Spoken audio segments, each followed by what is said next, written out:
नमस्कार, वंदे मातरम। मैं हूं श्यामगिरी। आप देख रहे हैं हमारा चैनल मुद्दा भारत का। मुद्दा भारत का यानी मुद्दा आपका। जी हाँ, हम आज चर्चा करेंगे महाराष्ट्र की राजनीति पर ही। इस समय जो है अंधेरी का उपचुनाव जो है महाराष्ट्र की राजनीति का मुद्दा बन गया है। क्योंकि शिवसेना की दोनों पार्टी जो है, दोनों गुट इसमें चुनाव मैदान में है और उनको सबसे बड़ी जो ये सवाल है उसमें कि जो चुनाव निशान है वो किसके पास जाएगा, क्योंकि चुनाव निशान के ऊपर ही आगे का भविष्य तय करेगी। और इसी पर हम चर्चा करेंगे हमारे सहयोगी अनिल थत्ते जी से। थत्ते जी, क्या मानते हैं, आपको जो चुनाव निशान को लेकर उपचुनाव हो रहा है, क्या उपचुनाव हो रहा है? सर, उसके पहले कि मैं चुनाव आयोग के बारे में कुछ बोलूं, मेरे पास एक बुरी और अच्छी खबर है। बुरी उन लोगों के लिए है जो उद्धव ठाकरे के साथ हैं, और अच्छी इन लोगों के साथ है जो बीजेपी और शिंदे साहब के साथ हैं। वो खबर है कि अगले 8 या 10 दिनों में ईडी की मनी लॉन्ड्रिंग के बारे में सामना के सभी विश्वस्त, जिसमें सुभेश देसाई है, रश्मि ठाकरे हैं, उद्धव ठाकरे हैं और भी एक दो लोग हैं, उन सबके ऊपर ईडी की कार्रवाई होगी। क्योंकि आज ये जो मामला नारायण राणे ने अपने इसमें उठाया कि भाई जब पूरी इंडस्ट्री बंद थी फिल्म इसकी मीडिया की, तब इनको 42 करोड़ का बिजनेस कहाँ से मिला, और 42 करोड़ में से 11 करोड़ उन्होंने मुनाफा कैसे दिखाया। वो कोरोना की स्कैम्स जो किए उन्होंने, उसमें से जो पैसा जनरेट हुआ, उसमें से उनको जो वाइट करना था वो उन्होंने सामना क्या किया। हमारे इतनी अकल नहीं, करना है स्कैम करना है तो वो भी दिमाग से करो। जब पूरी इंडस्ट्री बंद है, पेपर तुम्हारा वैसे भी सामना का सेल सर 10-15 हज़ार नहीं है अभी भी 10 में इतना हलचल चल रहा है ना, सामना लेता नहीं है। मतलब हार्ड कॉपी निकलता ही नहीं। नहीं, हार्ड कॉपी तो उस समय बंद ही था जी, ऑनलाइन ही था कुछ दिनों तक तो, और ऑनलाइन भी कुछ दिन नहीं था। मगर उस समय उन्होंने 42 करोड़ का बिजनेस टर्नओवर दिखाया, 11 करोड़ 11.5 करोड़ प्रॉफिट दिखाया। तो एक बड़ा स्कैम है, बहुत बड़ा 11.5 करोड़ का ये स्कैम में ठाकरे फैमिली फंस गई। अभी उनके ऊपर ईडी की ये कार्रवाई होना से कोई उनको बचा नहीं सकता है, क्योंकि ये मनी लॉन्ड्रिंग स्कैम है, क्लियर कट। क्योंकि उनको देखो ये फंसेंगे कहाँ। मैं अभी ये धंधे में हूँ, आप भी ये धंधे में हैं सर। कैसा है ना कि आपने अगर इतना बिजनेस किया तो उसके लिए कागज़ खरीदी किया, कागज़ के ऊपर जीएसटी है, तो उसका जीएसटी का या तो आपने रिफंड लिया या दिया तो कैसे दिया, तो किया ही होगा। तो कागज़ का व्यवहार दिखाना पड़ेगा। तो कागज़ वाला भी मरेगा इनके साथ, क्योंकि कागज़ तो दिया ही नहीं है उसने, और ऐसा ही बनाया होगा तो वो भी मनी लॉन्ड्रिंग के चैन में सब आने वाले। हाँ, ये चैन लग जाएगी। और अगले 8-10 दिन में पहले तो सामना कार्यालय पे वो क्या करेंगे ना, अभी डायरेक्ट उद्धव के मातोश्री पे नहीं ये करेंगे, रेड नहीं करेंगे, क्योंकि अभी उनको तकलीफ देना चालू हो गया और उनको मुद्दा अच्छा मिल गया मनी लॉन्ड्रिंग का। वो क्या करे, सामना के ऊपर रेड होगी, मुंबई ऑफिस, तुम्हारा पुणे ऑफिस, उसके ऊपर रेड होंगी। इसमें सर संजय भी फंसेगा, क्योंकि वो एडिटर था। वो विश्वस्त नहीं है मगर वो एडिटर था, तो उसकी भी रिस्पॉन्सिबिलिटी वो पिनअप करके अभी वहाँ भी एक एडिशनल आरोप पत्र डालेंगे कि भाई ये संपादक था, तो इसकी सम्मति है क्या। और अगर संजय को अगर रिवेंज लेना है तो अच्छा समय है, संजय बोल सकता है, या उनके स्टाफ वाले जो हैं जिनके ऊपर बहुत अन्याय किया है इन्होंने, उनमें से एक तो अभी रिज़ाइन करके ज्वाइन हो रहा है दूसरा पेपर। उनका स्टाफ जो है उनमें से एक ने रिज़ाइन करके, उसको ऑफ़र दूसरी जगह से ऑफ़र लेटर मिल भी गया है, तो वो छोड़ेगा। और टॉप 4 जो है उनके अभी सामना के, उनमें से एक वो है, तो वो छोड़ेगा भी। वो छोड़ने के बाद अगर वो भी ईडी के सामने जाके बोलता है कि हमारा सेल 8-10 हज़ार से ज़्यादा नहीं था, और उस समय तो था ही नहीं ऐसा, और ये सब बेवकूफ़ बनाने का नहीं, स्कैम का ही धंधा है, बेईमानी का धंधा है। तो और इसका श्रेय सर मैं राणे साहब को ना 10% ही दूंगा। एक गीता नाम की लड़की है जो उनके बाजू में ही प्रेस का ही धंधा, उसके बापजादों का धंधा है, वो चलाती है। तो उसने ये शिकायत पुलिस में की है। उसने इकोनॉमिक ऑफेंस विंग में तकरार की है कि इन्होंने इतना मुनाफा दिखाया, मैं इनके बाजू में रहती हूँ और मैंने देखा है कि उस समय ये पूरा व्यवहार इनका बंद था। तो ये 42 करोड़ और उसमें से 11.5 करोड़ का प्रॉफिट बनाने के लिए इन्होंने क्या किया, उस समय तो इनका प्रेस चल भी नहीं रहा था, वो लड़की है गीता नाम की, उसका शायद मेरे को नाम पक्का नहीं याद आ रहा है, मगर गीता नाम याद आ रहा है। तो पेपर में मिलेगा, आया है उसका। तो उसने इकोनॉमिक्स ऑफेंस विंग में कंप्लेंट की थी। अभी ऐसा है कि मैं थोड़ा शिंदे फडणवीस सरकार को भी फटकार मांगना चाहूँगा। जी बिल्कुल सर, कैसे है ना कि इस तरह की जो कंप्लेंट आती है वो आपको बर्बाद करने पे तुले है। इकोनॉमिक्स ऑफेंस विंग और पुलिस वालों ने मिलके, मुंबई पुलिस ने उस समय अर्नब गोस्वामी को उठाया, फिर कंगना को तकलीफ़ दी, फिर राणे को तकलीफ़ दी, इसके बेटे को अरेस्ट किया, इसका ये किया। उन्होंने इतना अन्याय अत्याचार आपके ऊपर किया और आप ढिलाई क्यों दिखा रहे हैं? आपको मालूम है इकोनॉमिक ऑफेंस विंग ने 42 करोड़ और 11 करोड़ का वो है, वो राणे ने आज बोला करके टीवी वालों ने हाईलाइट किया जी कि भाई ये मनी लॉन्ड्रिंग का केस है। ऐसे राणे बोले नहीं है, राणे बाद में बोले हैं। वो लड़की जो है वो शूर है, वो खरी मर्दानी लड़की है कि उसने ये जो बोलता है ना मैं मर्द, उसके बदले उसने मर्दों जैसा काम किया है या तो औरत जैसा काम किया है। मैं तो क्यों मर्द बोले सर, हम औरत जैसा काम किया है, कड़क लक्ष्मी जैसा काम किया है। अरे कड़क लक्ष्मी का जैसा काम किया है कि उसने ये किया है। अभी इनको इस तरह से कंप्लेंट आती है तो उसके ऊपर एक्ट करना चाहिए तुरंत। क्या की राह देख रहे हैं सर? मैं तो आरोप करूंगा कि शिंदे फडणवीस गोसलो कर रहे हैं ठाकरे के ऊपर। ठाकरे के इतने कारनामे उनके पास पहुंचे हैं, मुझे मालूम है सर। अगर मेरे जैसे एक पत्रकार को मालूम है, कम से कम सर 10 केसेस ऐसी हैं, कंप्लेंट्स है, पड़े हुए हैं इकोनॉमिक ऑफेंस विंग के पास ठाकरे के खिलाफ, ठाकरे फैमिली के खिलाफ कितने प्रकार के एलिगेशंस के पत्र पड़े हैं, कंप्लेंट्स है, पत्र नहीं, राइटिंग में है ना सर, प्रूफ के साथ। इनकी ज़मीन के बारे में हैं, इनके और कोई भी, या भी किड्स में इनकी बीबी के बारे में बोला, बंगले का निकाला, कहाँ कुछ किया, ठीक है उस समय वहाँ गई। अभी आपने क्या किया? कुछ नहीं किया ना। 3 महीने तो आप गोसलो क्यों जा रहे हैं? आप डर रहे हैं क्या उद्धव ठाकरे से? मैं तो आरोप करूँगा शिंदे फडणवीस आप क्या डर रहे हैं क्या? आप किस बात के डर रहे हैं?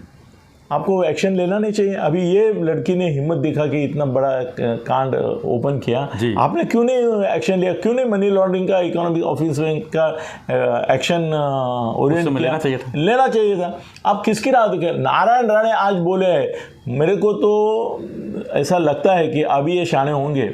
शिंदे फडणवीस साहब अभी बोलेंगे कि चलो नारायण राणे ने भी इसको एक्सपोज किया है, मीडिया के सामने आ गए, तो चलो इकोनॉमिक ऑफेंस विंग से रेड्स करते हैं। सामना के ऊपर रेड, अगर मैं बोलता हूँ शिंदे फडणवीस साहब आप दोनों मेरे मित्र हैं, पर्सनली मित्र हैं, आप जानते हैं मेरे मन में आपके बारे में पूरी सद्भावना है, सदिच्छा है, मैं आपका शुभचिंतक हितचिंतक हूँ। मैं बोलता हूँ अगर अगले 10 साल में आपने 10 दिन में अपने इकोनॉमिक्स ऑफेंस विंग की रेड अगर उद्धव ठाकरे के सामना पर, कम से कम चलो घर छोड़ दो फिलहाल, सामना पर नहीं की, तो मैं बोलूँगा कि आप उनसे डरते हैं। बिल्कुल आरोप करूंगा कि आप उनसे डरते हैं। आपके सामने इतने अगर ये रखने के बाद आप एक्टिंग नहीं कर रहे, काम है और ईडी वाला काम करे, वो नहीं करे तो 10 दिन के अंदर मैं आपको 10 दिन की मोहलत देता हूँ। शिंदे फडणवीस दोनों को मैं मोहलत देता हूँ। अगले 10 दिन के अंदर सामना पर कम से कम रेड होनी चाहिए और ये 42 करोड़ और 11.5 करोड़ का जो स्कैम है उसके ऊपर मनी लॉन्ड्रिंग का केस होना चाहिए। किरीट, आपको भी ये जरा इसमें ध्यान देना पड़ेगा, ऐसा मुझे लगता है। आप भी एक शिकायत दायर करो, आप भी करो। आपने जितनी भी शिकायतें की उसका बाद में परिणाम कुछ न कुछ निकला है, तो आपको भी चाहिए कि आपके लिए या तो अपना दूसरे भी उनके क्रूसेडर्स है वो इसके बारे में बोल सकते हैं। तो अपना भारतीय है मोहित कंबोज है, वो भी इसमें दखल दे सकता है। मगर शिंदे फडणवीस इनके दखल देने की क्या ज़रूरत है? होम मिनिस्ट्री इनके पास है, सब कुछ होम मिनिस्ट्री आपके पास है। फडणवीस अब आपका जिम्मा ज़्यादा बनता है। मुझे चाहिए अगले 10 दिन में रेड होनी चाहिए और सामना का एक आदमी को जो बोलते ही निकाला गया या वो छोड़ रहा है मुझे मालूम नहीं, मगर दूसरी जगह जा रहा है, ऐसे जो लोग हैं उनसे ले लो कि भाई पेपर चालू था क्या। संजय को बोलो ना, संजय भी गुस्से में है, वो भी बोल देगा कि ये स्कैम है करके। चलो छोड़ो सर, तो ये एक मामला हो गया। अभी हम आते हैं अपना जो मूल मुद्दा है उसके ऊपर आते हैं। कैसे है ना कि एक बड़ी एक नाटकीय घटना होगी ऐसा मुझे लगता है, और वो घटना ये है कि अभी कल चुनाव आयोग के सामने इसका 2 बजे तक शिवसेना को टाइम दिया है, Hearing तो का। उसके पहले हाँ मतलब तुम्हारे पास भाई क्या प्रूफ है। अभी शिंदे साहब ने आज भाग दौड़ करके 7 लाख ये दे दिए, क्या बोलते हैं रजिस्ट्रेशन के कागज दे दिए हैं। 42 आमदार उनके पास, 40 आमदार है, खासदार है, वो तो ऑलरेडी दे चुके हैं। जिलाध्यक्ष है, प्रांताध्यक्ष हैं, वो सब मतलब कानून से शिवसेना प्रूव करने के लिए जो भी देना है वो दे दिया। मगर उनका जो कहना है वो यह है कि अभी अंधेरी का जो चुनाव है उसके पहले हमको ये चुनाव चिन्ह का ये होता है, तो हमको चाहिए क्योंकि हमको चुनाव लड़ना है। बिल्कुल। अभी ऐसा हो गया कि मुर्जी पटेल को ऑलरेडी बीजेपी अनाउंस कर चुकी है, शिंदे साहब भी ऑफ द रिकॉर्ड उसको सपोर्ट दे चुके हैं। तो अभी वो जो बोल रहे हैं कि चुनाव से पहले हमको इसका रिजल्ट चाहिए, या तो कल करो या परसों करो, उसके पीछे एक राजनीति ऐसी है कि वो डबल गेम है। कैसे है ना कि अगर अंधेरी का चुनाव का बहाना शिंदे साहब नहीं करेंगे और बोलेंगे कि ये बीजेपी लड़ रही है, तो चुनाव आयोग ऐसी भूमिका ले सकता है कि भाई आप तो लड़ नहीं रहे, तो आपको ज़रूरत क्या इतने जल्दी कुछ करने की, आप तो हमारे पीछे पड़ रहे। हाँ, जो चल रहा है उनको चुनाव चिन्ह है उनके पास, आपको भी वो चुनाव चिन्ह चाहिए क्या लड़ने के लिए? तो आपका उम्मीदवार है क्या, ये पूछेंगे। मैं भी चुनाव आयोग होता तो पूछता था। तो वो दिखाने के लिए कि भाई नहीं हम भी लड़ रहे हैं, ऐसा उनको दिखाना पड़ेगा, बिल्कुल दिखाना पड़ेगा। और वो दिखाए बगैर उनको चुनाव चिन्ह का जो रिजल्ट है वो अगले 2-4 दिन में नहीं मिलेगा। ये चुनाव चिन्ह के साथ ही एप्लीकेशन करना पड़ेगा। तो उसके लिए उन्होंने अच्छा एक ये किया है। इसमें और एक पेच ऐसा है कि कल समझो चुनाव चिन्ह फ्रीज हो गया और चुनाव पर्चे भरना शुरू हो गए, तो इनको भी नहीं मिला, इनको भी नहीं मिला, इनको चॉइस दे दिया भाई तुमको क्या चाहिए। अभी वो गदा लेके घूम रहा है और एक दूसरा क्या भाला लेके घूम रहा है, समझो तुमको भाला चाहिए क्या? क्योंकि मराठा गढ़ी यशाचा धनी बोलते हैं, तो मराठा का एक हथियार साम्राज्य का या तो हथियार भाला है या तो तुम्हारी गदा। गदा असल में पुराण में है, रामायण की गदा है, रामायण वो गदा क्या अभी नहीं है, मगर तलवार होती है। वो तलवार ले लो नहीं तो भाला ले लो, अगर शस्त्रों में है तो मालूम नहीं उसमें से कौन क्या लेगा। मेरे को लगता है कि शिवसेना वालों की मानसिकता देखते हुए वो तलवार को प्रेफर करेंगे और ये भाला उनको लेना पड़ेगा। उसमें भी चिट्ठी डालनी पड़ेगी शायद। पहला कौन डिसाइड करेगा? हाँ नहीं, अगर दोनों ने बोला कि हमको तलवार चाहिए तो बोलेंगे चिट्ठी डालो, दोनों में से एक तो देना है उनको, फिर चिट्ठी से निर्णय हो। क्या क्या होने वाला है, नाटक ही नाटक होने वाला है। और अगर ऐसा हुआ कि भाई चुनाव आयोग ने बोला कि चलो हम फ्रीज कर देते हैं, तो शिंदे साहब का वही मकसद है, शिंदे साहब को फ्रीज ही करके लेना है, तुमको नहीं मेरे को भी नहीं। हाँ, दोनों नया चुनाव और हैमर करने की ताकत। सर देखो ये मेलावा जो हुआ शिंदे साहब का बीकेसी में, उसकी जो एड्स टीवी पे आई सर, कम से कम 3 करोड़ की तो ऐड आई, 3 करोड़ की ऐड आई सर। हैमर हो गया वो मेलावा। और 1.5 लाख 2 लाख का मेलावा बना भी ना जी। इनका कुछ नहीं था, इनका एक 2-4 ऐड आया गया, टीज़र आ गया सोशल मीडिया पर, मतलब एक उनमें वो हिम्मत भी नहीं। और ठाकरे लोगों को पैसा निकालना नहीं आता है सर, उनकी हज़ारों करोड़ पड़े हैं उनके पास, मगर उसमें से 1 करोड़ भी नहीं निकालेंगे। बोलेंगे किसको करना है क्या करो। तो उनके 2-4 कार्यकर्ता थे, उन्होंने जाहिरात दी और उन्होंने कुछ नहीं किया। शिंदे साहब के कैसे है कि जितने आमदार है खासदार है सबको बोला था चल तू तेरा एक ये लगा दे एडवर्टाइजमेंट, तो उन्होंने नहीं किया कुछ। मगर लोगों ने जो किया उसका कीमत मैं जानता हूँ कि मैं टीवी पे ऐड करता हूँ सर, 100 ऐड जब मैं करता हूँ तो मेरे को 3-3 लाख 4-4 लाख रुपए पड़ता है उस ऐड का। दिन भर इनका बरसात 7 चैनल पर, मैं तो एक चैनल की बात करता हूँ, 7 चैनल पे उनका ये चल रहा था, करोड़ रुपये, 2-3 करोड़ तो मेरा हिसाब जो है अंदाज उससे गए। मगर लोगों ने वो खुशी से किया था ना जी। अभी कैसे है, कल अगर चुनाव चिन्ह आता है इनके पास, तो अगर तलवार इनको मिली तो तलवार हात में लिए हुए इनका शिंदे साहब का फोटो, या आता शिवसेनेची निशाणी तलवार, आता शिवसेनेची निशाणी तलवार। अगर भाला मिल गया तो वो ऐसा भाला लेके शिंदे साहब खड़े हैं, आता शिवसेनेची निशाणी भाला ऐसा करेंगे। वो हैमर करने में सर वो बाप आदमी है और आगे पीछे नहीं देखता। और इनके जैसा नहीं है ठाकरे जैसा कि ये तू काट रहे, ये तू काट रहे, ये तू काट, ये पॉकेट मारगिरी करते हैं। ये इनका ये दिल है ना, वो चिंज भाई बोलते हैं हम शेर है मगर अंदर चूहे का दिल है, ऐसा प्रॉब्लम है। और पैसे के बारे में तो सर चूहे से भी और कोई चिचुंदरी होगी तो वो होते हैं वो। तो हैमर करने में इनका ये बाप है शिंदे साहब। वो ऐसा हैमर करेंगे कि रात दिन आपको वो चिन्ह देख देख के ऐसा लगेगा भाई शिवसेना मतलब ये अभी असली शिवसेना का निर्णय लेने के लिए कम से कम 4 महीने जाने वाले हैं। स्थानिक स्वराज्य संस्था के भी चुनाव आएंगे ना दिवाली के बाद, तब तक इसका निर्णय नहीं करेंगे शिवसेना असली कौन सी। Sir NT. रामाराव, मैं अभी ये सब पढ़ रहा हूँ, एन.टी. रामाराव से तुम्हारे चंद्रबाबू नायडू निकले अलग करके, अपने ही ससुर को उन्होंने टांग मारी और ये चुनाव चिन्ह के लिए भी हो गए थे। उस समय भी शुरू में ऐसा ही हुआ और बाद में तो एन.टी. रामाराव मर ही गए जी, और उसके लिए वो सब मामला ही ख़त्म हुआ। द्रमुक और अन्ना द्रमुक हुए तब भी ये मामला हुआ। मुलायम सिंह और उसके चाचा जी, क्या नाम है, शिवपाल सिंह, दोनों ने इसके ऊपर ये करने की कोशिश की। उस समय भी ये हुआ था कि थोड़े दिन के लिए फ्रीज करो, बाद में देखा जाएगा। उसमें उन्होंने माघार ली करके फिर ये सेटल हो गया। तो आज तक का इतिहास चुनाव आयोग का यही है कि वो फ्रीज कर देंगे और ये फ्रीज होगा सर शायद मालूम नहीं कितने दिन। ये सब प्रूफ है। असली शिवसेना चुनाव आयोग को कोई पड़ी नहीं है। चुनाव आयोग जो है वो दिल्ली में है ना जी, तो दिल्ली में जो भी रहता है कि दिल्ली के बिल्ली को डरता है। हम बोलेंगे नहीं अभी सर, शेर को भी कैट कैटेगरी में बोलते हैं, मालूम है जी। डिस्कवरी चैनल पे मैं देखता हूँ तो वो कैट कैटेगरी, तो बिल्ली कैटेगरी में वो आता है। तो दिल्ली में 2 बड़ी बिल्लियाँ बैठी है, एक बोका बैठा है, दूसरा भी बोका बैठा है।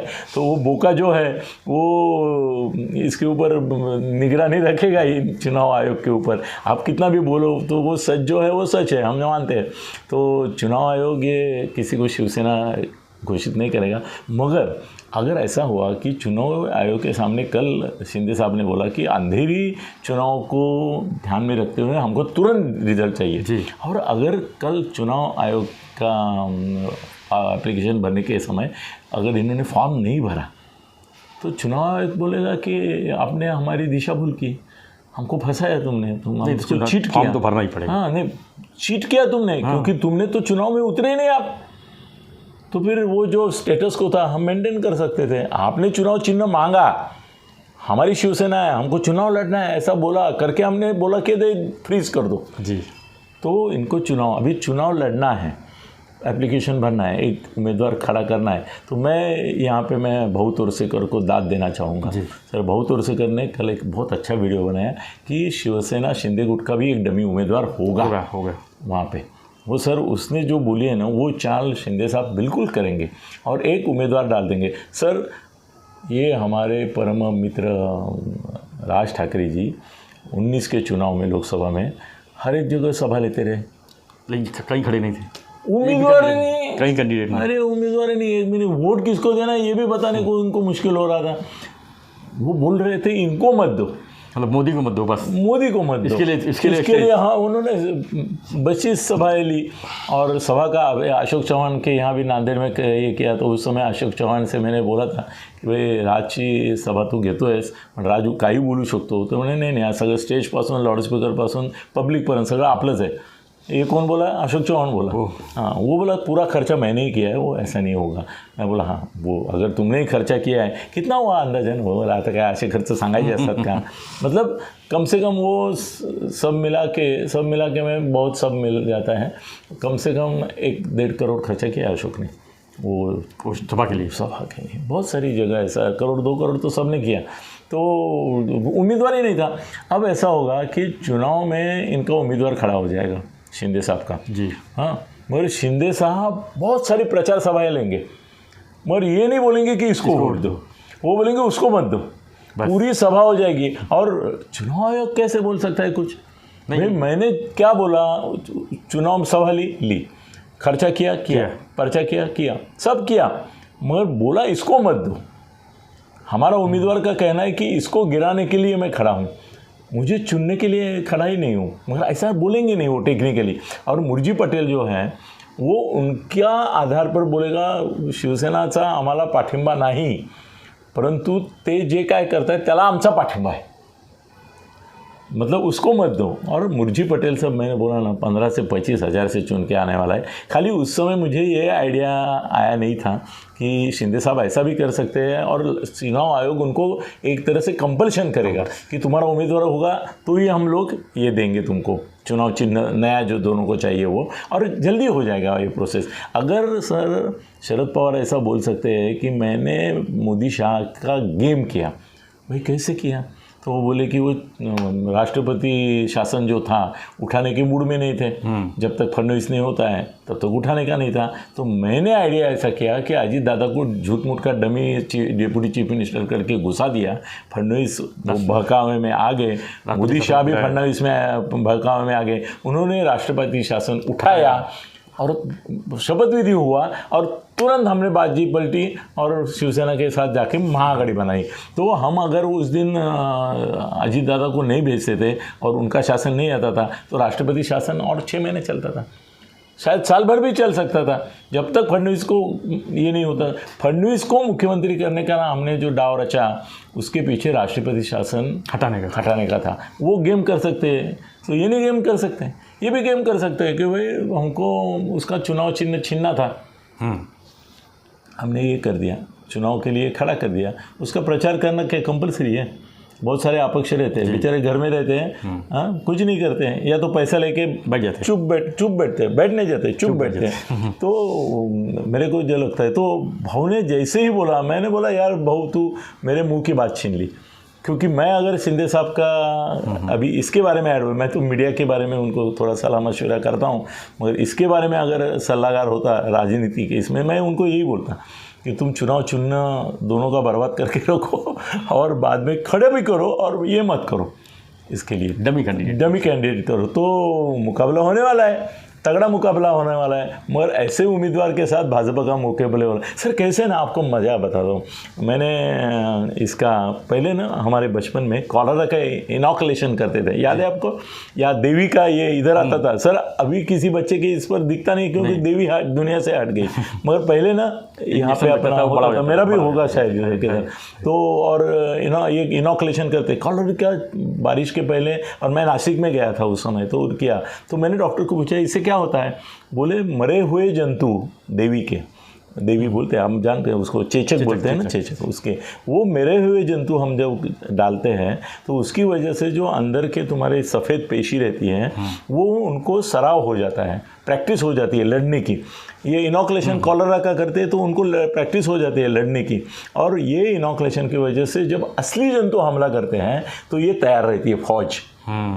तो एक ऐसा डेड कैंडिडेट रखेंगे कि जो इनॉकुलेशन या कॉलरा का या देवी का जैसे करते थे, लस देते। लस म्हणजे काय सर? मेलेले जंतू टोचाय, लस हम बोलते हैं ना, क्या बोलते हैं लस को इंग्लिश में? टीका। तो वो टीका जब देते हैं तो टीके में क्या होता है सर? टीके में उसी के जंतु होते हैं जी। अभी कोरोना में भी वही कोरोना में भी हो, ठीक है ना, कोरोना का लस लिया मतलब हमने टीका लिया मतलब क्या लिया? वही मरे हुए जंतु लेके जिंदा जंतुओं का फाइट करने का जैसे प्रशिक्षण, जैसे मॉक ड्रिल करते हैं लोग। क्या करते हैं? मॉक ड्रिल करते हैं ना, मॉक ड्रिल। यस वो दहशतवादियों के लिए मॉक ड्रिल। तो वो मॉक ड्रिल जो है वो इनके साथ होगी, और असली ड्रिल जिसमें वो उनको सबक सिखाएंगे वो होगी। तो भाजपा का शिंदे गुट से भी मुकाबला एक मॉक ड्रिल, मराठीतनं त्याला आम्ही लुटूपुटीची लढाई म्हणतो। लुटूपुटीची म्हणजे तू असं कर, मी असं कर, असं मतलब भाजपा और शिंदे की जो है मॉक ड्रिल उपचुनाव में, और उसका पर्पज़ यही रहेगा कि भाई उनको गिराना है। सर दूसरी एक बात अभी मेरे को जरा एंड करते अरे तेईस सर बोलते तुम्हारे साथ कैसा टाइम जाता है पता ही नहीं चलता। कल की वीडियो 42 मिनट हो गई। हाँ, और अभी वो 50,000 के आगे बढ़ रही है बोलते। तो ऐसा है, वो दीघे साहब की प्रॉपर्टी का अपना दूसरा इशू है ना सर, वो लाखों में जाएगा क्योंकि उसमें हम लोग बहुत ज़्यादा गड़बड़ करने वाले सर अभी ना मेरे को ये शिंदे साहब के जो एडवाइज़र है ना बहुत दिमागदार है। उन्होंने क्या किया है, उनकी अभी महिला कार्यकर्ता जो है ना वो अभी मेंटल हॉस्पिटल में गई है, और उधर उन्होंने अभी तक टीवी पे चल रहा है कि उन्होंने उधर एप्लीकेशन दी कि उद्धव ठाकरे की मानसिक संतुलन बिगड़ गया है, तो उनके लिए एक कॉट हमने बुक की है आपके हॉस्पिटल में। हाँ चल रहा है ना अभी, आपके लिए, इनके लिए, उद्धव के लिए बुक की है मेंटल हॉस्पिटल में है अभी। हम जब बात कर रहे हैं ना तो वो सब मेंटल हॉस्पिटल में है, औरतें इनकी महिला कार्यकर्ता हैं शिंदे गुट की, और वो बोल रही कि उनको यहाँ पे एडमिट कर लो कैसा भी करके, क्योंकि उनका मानसिक संतुलन खो गया है, उनको मेंटल हॉस्पिटल में रखने की जरूरत। सर बड़ा स्टंट है, क्या चर्चा होगी सर इसकी, मतलब बोके खोके ओके की जैसी चर्चा हुई, वैसे मेंटल हॉस्पिटल का जो ये है। और उसमें ऐसा हो गया कि सर कल वो इसके शिंदे साहब के पोते के बारे में जो बोले, हाँ। वो भी बहुत बैकफायर हो गया। राणे साहब ने तो उसका खड्डा ही कर दिया उसको, मगर श्रीकांत ने बड़ा भावुक पत्र जो लिखा वो भी बहुत चर्चा का विषय हो गया। और लोग ऐसे क्या बोलते हैं ना, अभी उद्धव भी एक पार्टी का चीफ है इसलिए ज़्यादा नहीं बोल सकते, मतलब बहुत बुरी तरीके से ये ले की भाई एवढी पण तुम्हाला फुल्या फुल्या नाही की तुम्ही एवढ्या लहान मुलाला तुम्ही हे केलं वगैरे वगैरे। तो सर कुल मिला के आज का निष्कर्ष ये रहेगा कि एक लुटूपुटूची लड़ाई किंवा डमी ये मॉक ड्रिल इनके साथ शिंदे गुट के कैंडिडेट के साथ होगी, उनकी करना पड़ेगा। वो चुनाव आयोग को फुल्या फुल्या बनाने के लिए वो शब्द हम नहीं यूज़ करेंगे, वो संजय की मक्तेदारी ऐसे शब्द यूज़ करने, तो वो होगी। और 15 से 25 हज़ार से मुर्जी पटेल जो है बीजेपी के वो जीत के आएंगे, ये तय है। और इसकी वजह से चिन्ह जो है वो छीना जाएगा। सर असली शिवसेना का निर्णय इतनी जल्दी नहीं होगा। ये अभी ये देखो ये टीवी कौन सा वो बता रहा है कि कल असली शिवसेना कौन इसका पता चलेगा, नहीं चलेगा। खाली शिंदे का चिन्ह जाएगा, चुनाव चिन्ह के ऊपर, चुनाव चिन्ह के ऊपर डिस्कस, दोनों को नहीं मिलेगा, वही चाहते हैं ये। असली शिवसेना का निर्णय अगर मैंने जो सुना है दोस्तों से जो इसमें इन्वॉल्व है, तो सर 2-3 साल तक तो सुप्रीम कोर्ट के भी केस चलेंगे और इनका भी कम से कम साल भर चलेगा। विधानसभा चुनाव के पहले असली शिवसेना का निर्णय करना ही नहीं है चुनाव आयोग को। और चुनाव आयोग जो है उसका योग जो है, हाँ, और योगा योग वो एक बड़े 2 महात्मा हैं उनसे जुड़ा हुआ है, ये बात छुपी नहीं है। तो हो गया आज मुझे जो कहना था। धन्यवाद सत्य जी, यही मुझे कहना था। हम चर्चा कर रहे थे कि अंधेरी उपचुनाव के बारे में। अंधेरी उपचुनाव तो एक समझ लो एक छोटा सा चुनाव है, लेकिन उसमें बहुत बड़ी खासियत बीएमसी का पूरा उसमें डायरेक्शन का सेमीफाइनल है। और दूसरी बात जो शिवसेना की दोनों गुटों की जो चुनाव चिन्हों के लिए लड़ाई है उसका इसमें फैसला है। तो आप हमारा वीडियो देखते रहिए, सब्सक्राइब करते रहिए, लाइक करते रहिए, बहुत सारे इंटरेस्टिंग और नए राजनीतिक मुद्दों पर आप हमारे नए वीडियो थत्ते साहब के साथ में देखते रहिए। धन्यवाद। जय हिंद, जय भारत।